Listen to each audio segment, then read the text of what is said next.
Welcome back.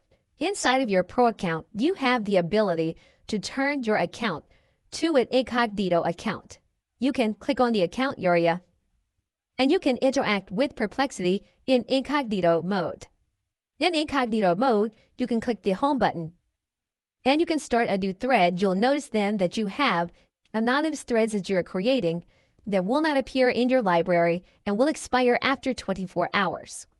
And like all of your other threads, you can set them according to the way you want to interact with Perplexity for that specific session or period of time. We will now click Enter in incognito mode.